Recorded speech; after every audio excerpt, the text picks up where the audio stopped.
Welcome students, हम बात करेंगे प्रॉब्लम की जो कि है reduced echelon form of matrix. मतलब कि हमारे पास एक जो system of non homogeneous linear equation का एक सिस्टम है। ठीक है, ये आप देख सकते हैं, 3 इक्वेशंस गिवन है और हमने इन्हें सॉल्व करना है। ठीक है, इनमें से इनके वेरिएबल जो x1 x2 x इनकी वैल्यू फाइंड करनी है। मेरा क्वेश्चन मैं रीड करके आपको बताता हूँ। Solve the following system by the Gauss Jordan method. ठीक है, एक होता है गॉस एलिमिनेशन मेथड। ठीक है, जिसमें कि हम जो हमारा ऑगमेंटेड मैट्रिक्स बनता है, मतलब कोफिशिएंट मैट्रिक्स और जो कांस्टेंट मैट्रिक्स, इन दोनों को इकट्ठा अगर बना लिख दिया जाए कि मैट्रिक्स में, से ऑगमेंटेड मैट्रिक्स कहते हैं।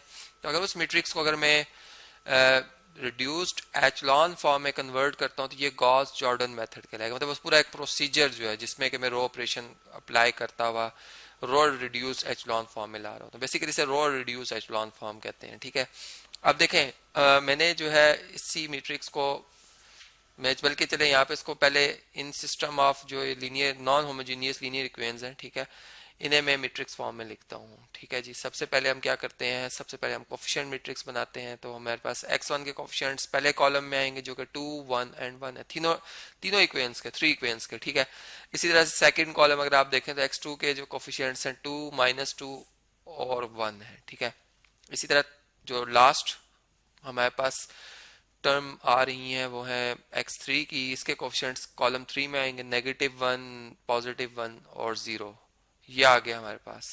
ठीक है, बल्कि मैं यहाँ पर जो ये ब्रैकेट है इसको सही तरह से ड्रॉ करता हूँ। अब देखें, इसी तरह ये हमारे पास जो है वो वेरिएबल जो है वो ये अननोन जो है वो मैट्रिक्स आएगा, कॉलम मैट्रिक्स, जिसमें x1 x2 x3 और इक्वल टू हमारे पास कांस्टेंट मैट्रिक्स आएगा जो कि 4 2 एंड 0 है। ठीक है, अब मैं ऑगमेंटेड मैट्रिक्स बना देता हूँ।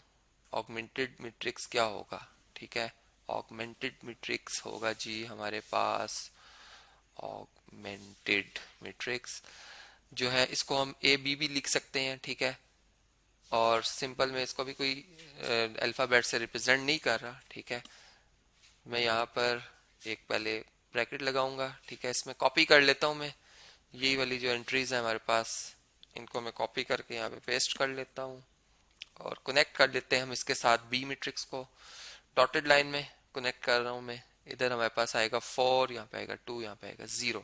ठीक है, अब जो हमारे पास गॉस जॉर्डन मेथड है उसमें मैं चूंकि से जो है वो कन्वर्ट करूंगा इस मैट्रिक्स को अपने जो है वो रिड्यूस एचलॉन फॉर्म में। ठीक है, तो वो पूरा मेथड हमारा कहलाएगा। अब आप देखें कि वो फॉर्म क्या होती है। ठीक है, मतलब इसकी 3 शराइत हैं कि आपकी जो पहली रो है, ठीक है, ये पूरी 0 नहीं होनी चाहिए।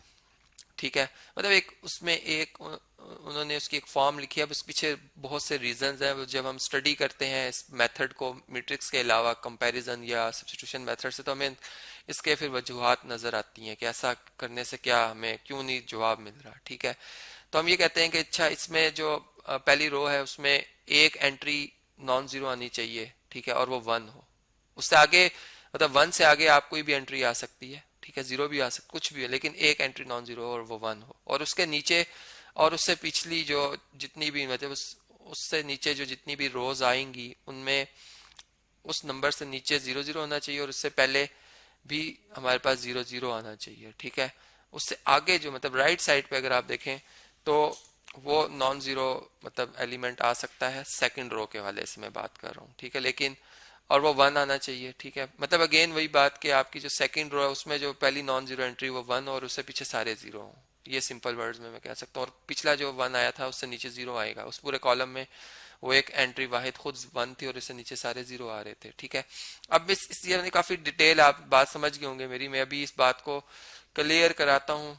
ठीक है, सबसे पहले हम इस फॉर्म में लाने के लिए रोज को इंटरचेंज करेंगे। तो मैं रो 1 को 2 से इंटरचेंज कर रहा हूँ। ठीक है, तो रो इंटरचेंज करने से मेरे पास जो रिजल्ट आएगा वो इस तरह से होगा कि 1 -2 1। ठीक है, बल्कि एक काम करते हैं, मैंने इससे पिछले लेक्चर में, जो कि आप मेरा लेक्चर रिवाइज करके देख सकते हैं, ठीक है, मैंने इस मैट्रिक्स को कन्वर्ट किया था किसमें जी, एचलॉन फॉर्म में। ठीक है, तो ये आप देख सकते हैं और इनमें जो फर्क है वो भी आपको फिर यहाँ से पता चलेगा। देखें, ये मैंने यही वाला क्वेश्चन जो है वो सॉल्व किया हुआ है। ठीक है, ये ऑगमेंटेड मैट्रिक्स था। अब देखें, इसमें मैंने रो 1 को 2 से इंटरचेंज किया था। मैं इसको ऐसे भी लिख सकता हूँ, रो 1 2। ठीक है, इसको मैं बल्कि रेस कर देता हूँ। ठीक है, तो जब मैंने रो 1 की जगह 2 और 2 की जगह 1 को रिप्लेस किया तो मेरे पास ये मैट्रिक्स आ गया था जो कि रो इक्विवेलेंट में है।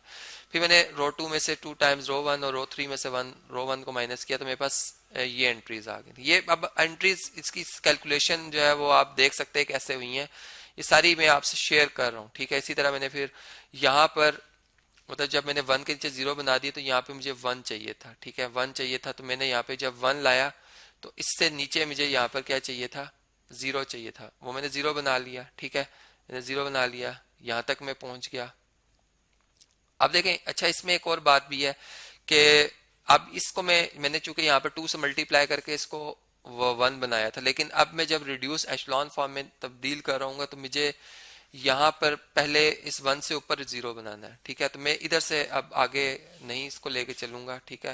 मतलब यहाँ तक आप देख लीजिएगा पिछले लेक्चर में, और इससे आगे अब हम बात शुरू करते हैं अपनी, इससे आगे हम क्या करेंगे। और इसमें फर्क यही है कि जब मैंने एचलॉन फॉर्म में कन्वर्ट किया था तो मेरे पास जो लास्ट रो थी इसमें 1 आया था, यहाँ पर मतलब जो कांस्टेंट मतलब x3 का चूंकि कोफिशिएंट है 1 तो हमें x3 की वैल्यू मिल गई थी।